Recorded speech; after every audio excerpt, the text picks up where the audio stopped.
천안시가 전국 최초로 아동학대 조사 업무 담당 공무원에게 바디캠을 착용시켜 만일에 있을지 모르는 안전사고에 대비토록 했습니다.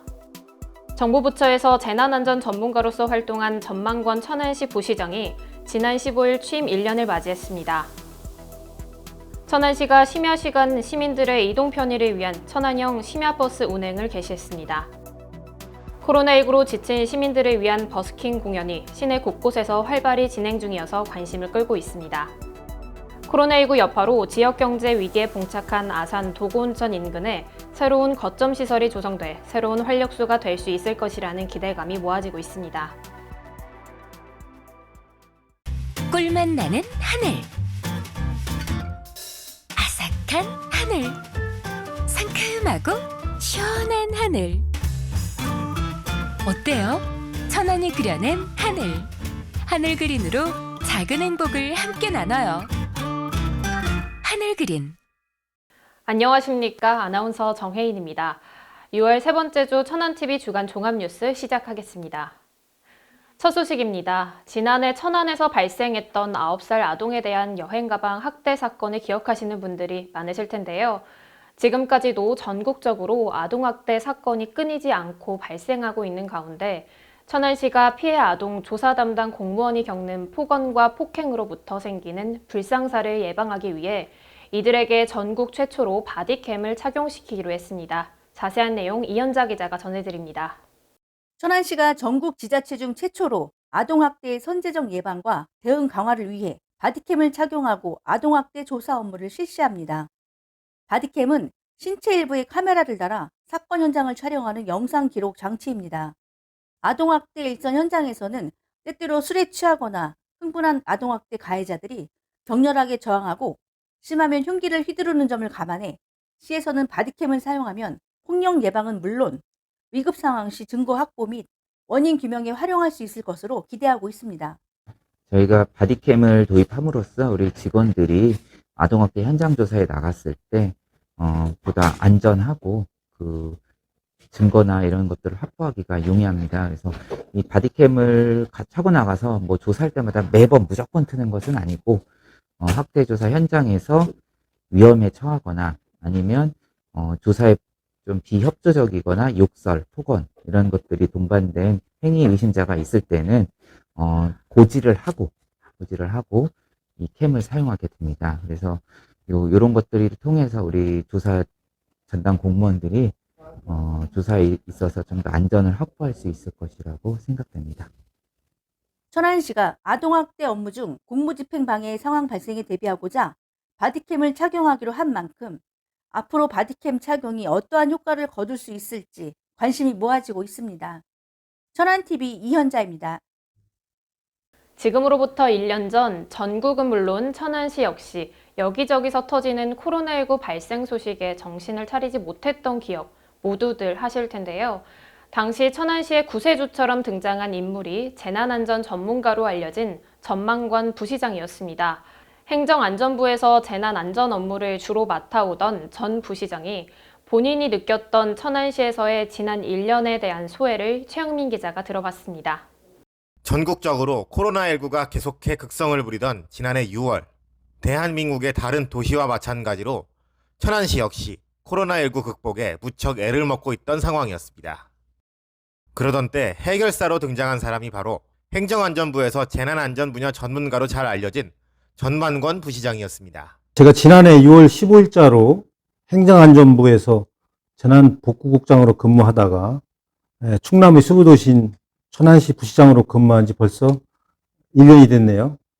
시민 여러분께서 많이 성원해 주시고 환영해 주신 덕분에 코로나19 상황에 큰 무리 없이 대처하고 전 부시장은 지난 1년여 동안 코로나19와 8월에 있던 집중호우로 인한 수해 등 천안시가 직면한 많은 재난재해들을 슬기롭게 극복하기 위해 일선 공무원들을 현장에서 진두지휘했습니다. 제가 생각하는 재난관리 목표는 재난으로부터 국민의 생명과 재산을 지키기 위한 안전권을 확보하는 것이라고 생각합니다. 그래서 저희 천안시에서는 코로나19 상황에서 사례별로 매뉴얼을 적용하고 또 선제적으로 대처왔는데요.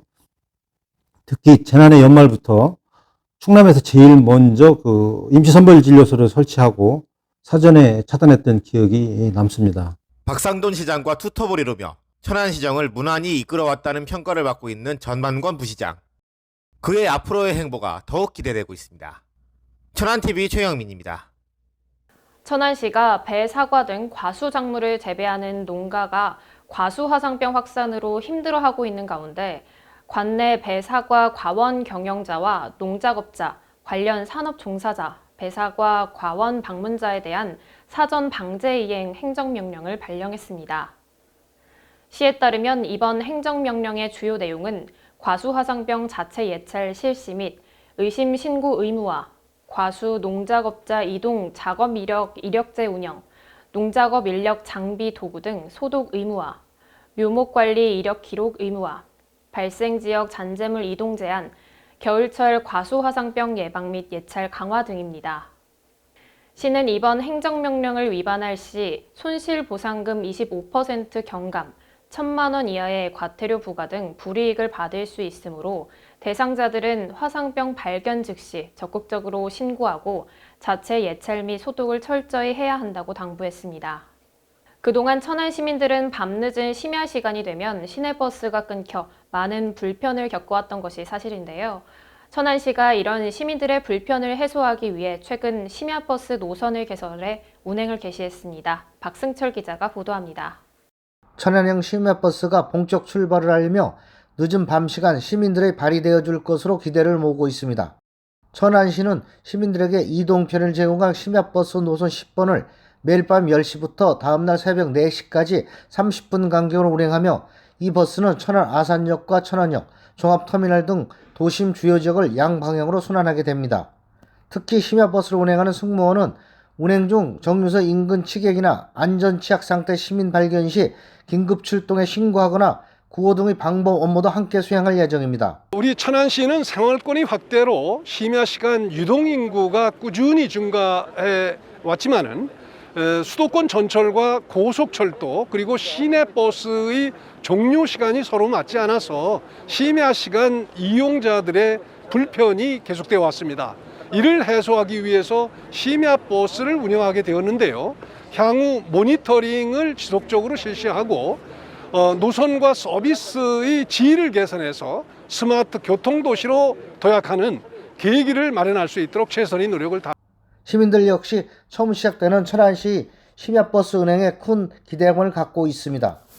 좀 더 일찍 시작하지 않았나 하는 생각도 들지만 지금이라도 운행하게 돼서 정말 다행입니다. 더구나 늦은 시간은 버스도 어느 때는 택시도 찾기 힘들어요. 이제는 느긋하게 귀가해도 심야버스가 있으니 안심 귀가길이 되겠어요.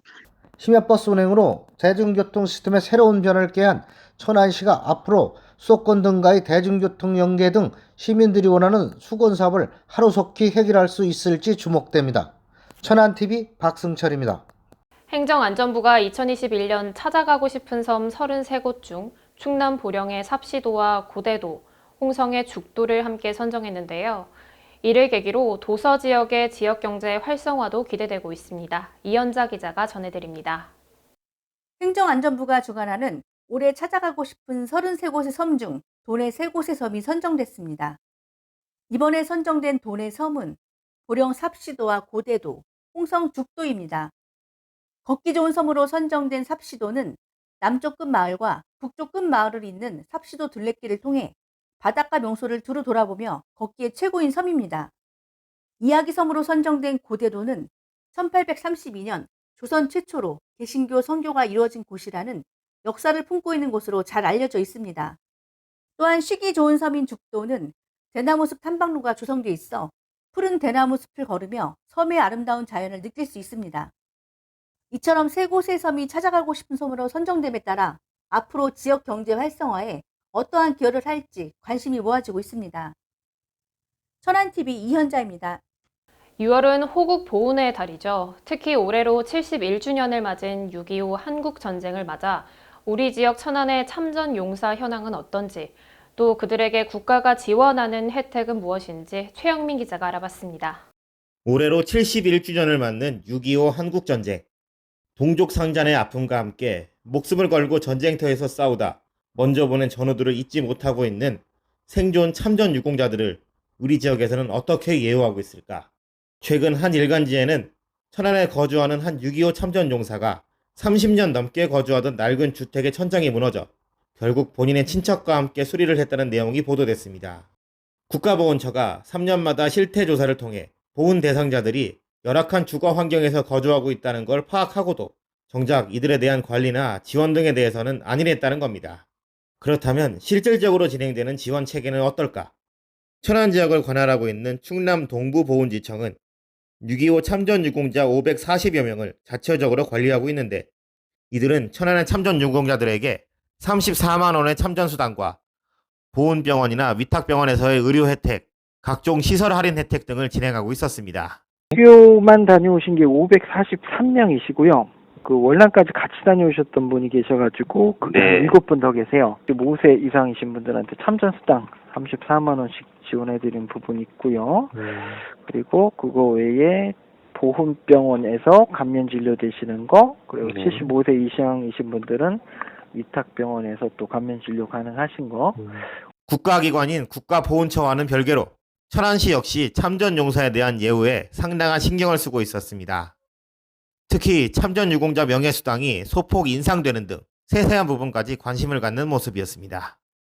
참전유공자 명예수당 지급해드리는데 저희가 올 7월부터 2021년 7월부터 20만 원으로 인상해서 지급해드리거든요. 만약 돌아가셨을 경우에 장례비 지원해드리는 거 있고 그 천안인의 상이라고 해서 태조산에 있는 천안인의 상 강명 대상자가 되신다는 거. 호국 보훈의 달인 6월 전쟁의 아픔을 간직하고 있는 유공자들이지만 그들 역시 우리 사회의 한 이웃인 만큼 국가나 지자체는 물론 시민들 하나하나가 이들에 대한 감사한 마음을 갖고 민족의 소원인 통일을 그려나가야겠습니다. 천안TV 최영민입니다. 요즘 코로나19의 장기화 속에서 문화생활을 향유하기가 무척 어려워졌죠. 천안시가 이러한 시민들의 답답함을 해소하기 위해 시내 곳곳에서 버스킹 공연을 진행하고 있는데요. 조인옥 기자가 관련 내용 보도합니다. 천안시가 코로나19 장기화로 지친 시민들에게 응원과 희망의 메시지를 전하는 의미에서 2021 버스킹 천안을 활발히 운영 중입니다. 시내에 자리한 공원에서 진행되고 있는 이번 프로젝트는 다양한 뮤지션들의 음악 공연과 마술 등 흥미를 끌 수 있는 공연들이 펼쳐져 시민들에게 많은 호응을 얻고 있습니다. 멋있었고 공원에서 하니까 코로나 시대에 너무 좋은 선물이 된 것 같아요.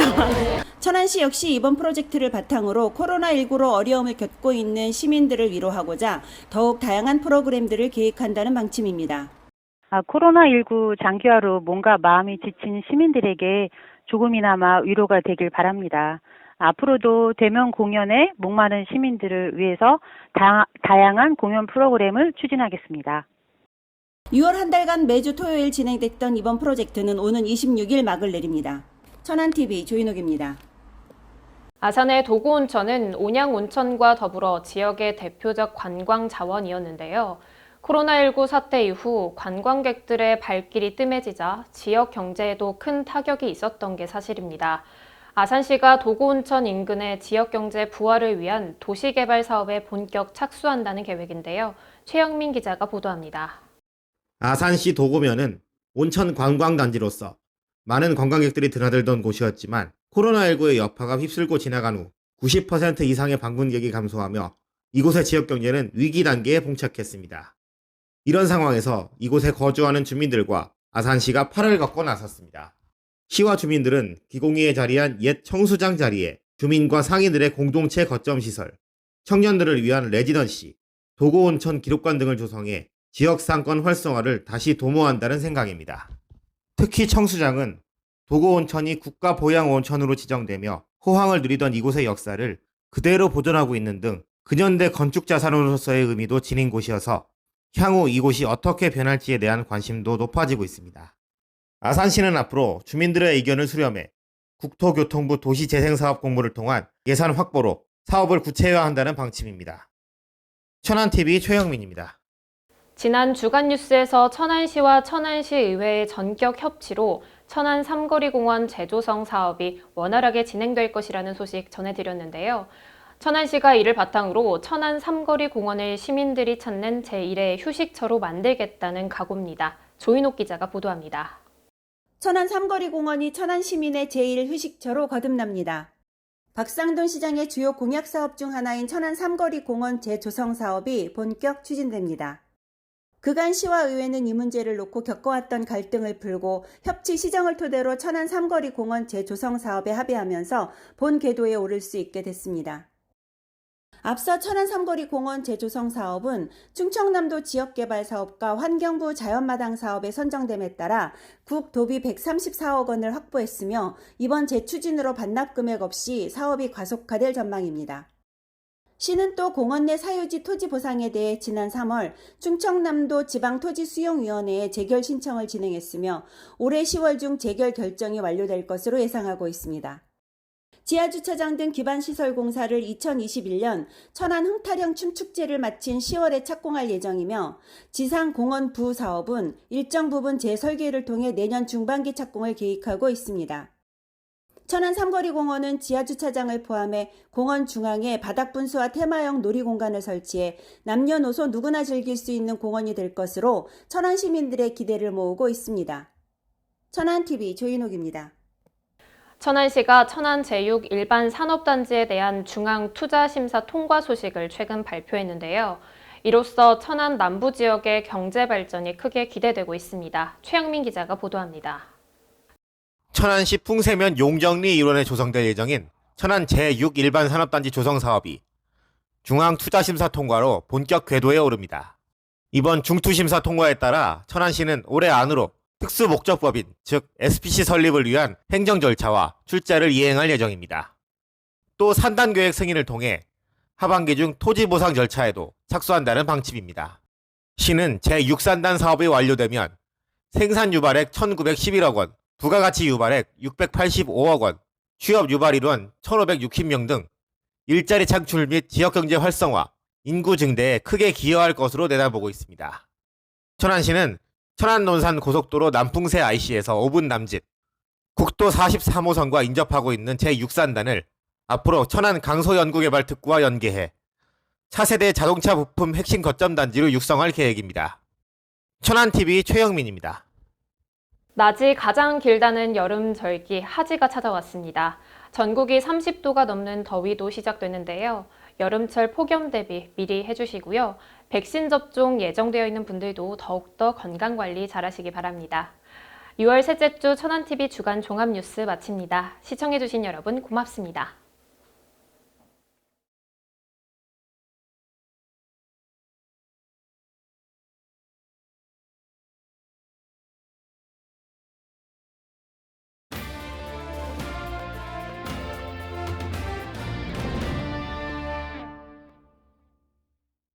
오늘 이 시간에는 고려대학교에서 식품공학과 생명공학을 전공한 후 현재 순천향대학교에서 자연계열 교양학부 교수로 재직 중이신 최근택 박사를 모셔봤습니다. 최 박사님은 국내 유일의 일본 약학대학 지정교육원인 강남 스카이학원을 천안에서 운영하고 계시기도 한데요. 최근택 박사님, 안녕하세요. 네, 안녕하세요. 네, 일본 약대 지정교육원은 조금 생소한데요. 구체적으로 좀 어떤 일을 하는 곳인가요? 일본 약대 지정교육원은요, 제약산업의 핵심 인재 양성을 목적으로 설립하였습니다. 먼저 일본의 약대에서 출제된 이제 문제, 그 문제를 한국어로 이제 번역을 해서 그 문제를 이제 우리 학생들이 치르게 합니다. 그래서 거기에서 선발된 인원이 저희 교육원에 이제 들어오게 되고요. 약 한 10개월 정도의 과정으로 일본어와 기초의학 과목을 공부시키고 그 후에 이제 일본 약대에 입학시키는 과정을 하고 있습니다. 이러한 과정을 통해서 대학에 입학한 우리 한국인 학생들이 일본인 학생 대비 아주 우수한 성적을 거두고 있어서요. 이러한 이제 객관적인 자료를 바탕으로 다른 일본 약대나 뭐 치대 이런 데서도 조기 입시 도입과 함께 장학금 제도도 같이 저희가 또 요청을 하고 있고요. 그래서 현재는 8개 의학대학과 같이 협약을 하여 의료인재 양성 과정을 운영하고 있습니다. 네, 한국의 약대를 입학하기가 상당히 어렵잖아요. 네. 그런데 일본의 약대는 일본어를 모르는 상태에서도 좀 선발이 될 수 있는 건가요? 네, 사실 그전에는 이제 일본어를 하는 학생들을 이제 뽑아서 저희가 이제 보내기도 했었는데요. 그런 학생하고 저희가 이제 지금 하고 있는 과학 계열의 기초 학력이 있는 학생을 뽑아서 일본어를 이제 입히는 그런 과정을 저희가 이제 비교를 해봤는데, 사실은 후자 과학 계열이 우수한 학생들을 뽑아서 일본어를 입힌 학생들이 훨씬 더 우수했어요. 그래서 네. 지금은 과학 계열에 있는 이제 아주 우수한 학생들을 먼저 뽑아서 가르치는 그렇게 하는 그쪽으로 저희가 이제 많이 치중을 하고 있고요. 네, 그러면 그렇게 단기간에 일본어를 배워도 입학 후에 좀 수업을 따라가는 데는 문제가 없을까요? 네, 현재까지 저희가 한 8년 정도 300명 이상의 학생이 이런 프로그램으로 일본 약대하고 치대 그리고 수의대에 입학을 했고요. 별 문제 없이 잘 다니고 있습니다. 한 7, 8년 전에 저희가 입학했던 학생들은 지금 졸업을 해서요. 한국과 일본의 면허를 따고 뭐 약사로 또 활동하고 있는 학생도 있습니다.